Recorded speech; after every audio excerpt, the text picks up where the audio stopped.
Okay, well, I suppose it's time for another update on the state of play with the Schaublin 102 lathe restoration. Well, I'm pleased to say the top slide is good. It's finished, mechanically anyway, physically. A bit of paint later on will top it off, but for the moment, accuracy wise, I'm pretty happy with it. After about 3 or 4 days of scraping and measuring and bluing, I finally got it into what I think is pretty good condition. She's nice and smooth. The gibs are done up on that properly, and you can see it just glides along very nicely. And overall, I'm pretty happy with that. It's been quite a lot of work, and we've had very hot weather in Adelaide lately, 100 degrees days on end, so it's been a bit trying, but yes, nice. And measuring it all up vertically and on the whole 3 dimensions, and on the in relation to the bed base, everything's good. You couldn't get that any better, considering, and so at 99% happiness, I'm going to go with that. So that's okay. It's interesting looking at these two components. Here's the cross slide, part of the cross slide, and here's the top slide. They both use the same width dovetails, which is quite interesting. Exactly the same width. Flats are slightly different, a bit heavier on the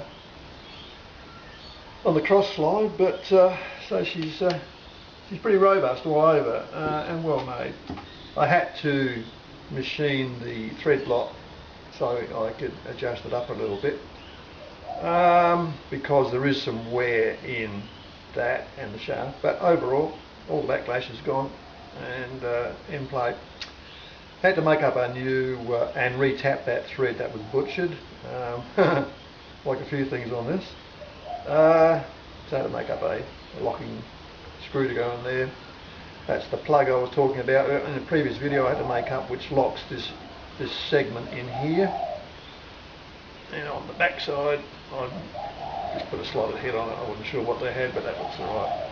Anyway, and of course this is all cleaned up nicely, and it's also interesting on these that these actually slide back, and there's a little adjuster in there, and you just push them back, and then you can reference as you want. Some of them I've seen have a locking collar, but this is to, I suppose, keep this in place, but this basically stays there. It just has a little, you can't see, but it's got a little spring in there, and there's no evidence of any locking collar ever being there, so I presume that's exactly how it came out the factory, and it works out fine, you know, no problem. So anyway, that's good. I'm happy with that.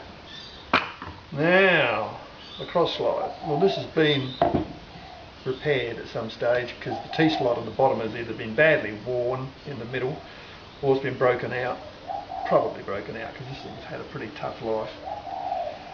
It's been professionally repaired, which is good, but whenever you weld stuff, you always get warpage from the heat. You can see, actually looking at this, where it's blued across here from the MIG or whatever they've used on it.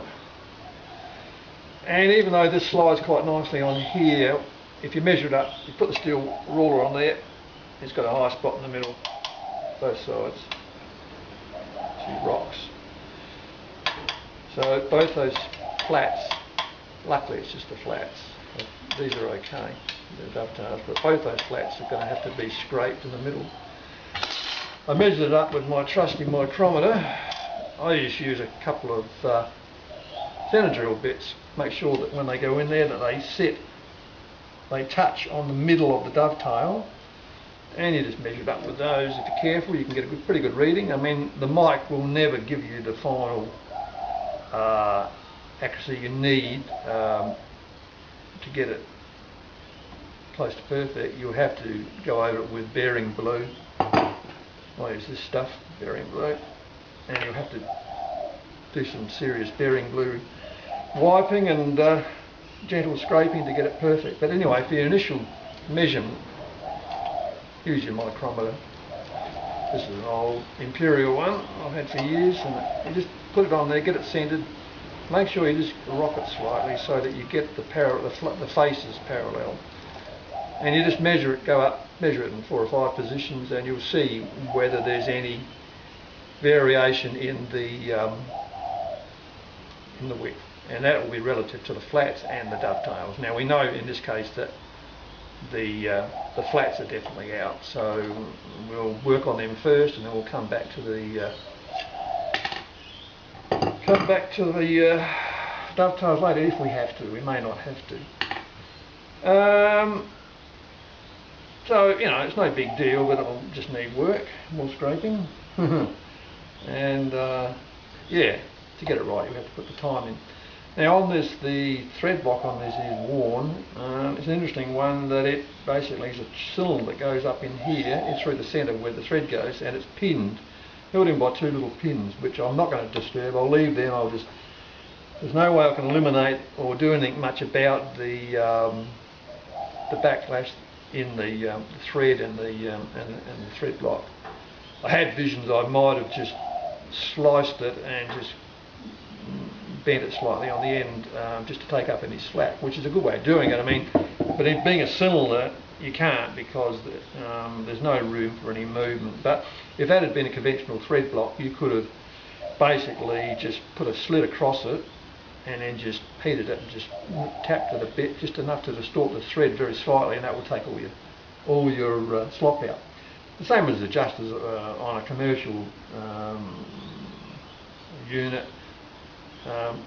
but they have screws. Of course, in this case, there's no room for screws. Anyway, can't do it. We'll leave it as it is, and the next thing is to work on those flats and get that right. When that's done, we'll probably do a bit of painting. This all looks pretty good. You can see my work on the cleaning up and polishing, well, within reason, white buffing mainly, how well it's transformed the grotty looking handles into something that looks very nice. So yeah, the job's going okay. Just go along slowly, do it when I get time. And also, one other point on this, it's interesting too that this model lathe hasn't got a tapered hip adjuster, it's just got conventional screws. I see the later models have a taper adjuster, which obviously they've changed the designs over the years. But so there you have it, people. We're getting there slowly. It takes a while, but you can't rush these things, and as they say, it's easy to take metal off, but it's hard to put it back, so you've got to get it right the first time. Okay, that's it for now. See you next time.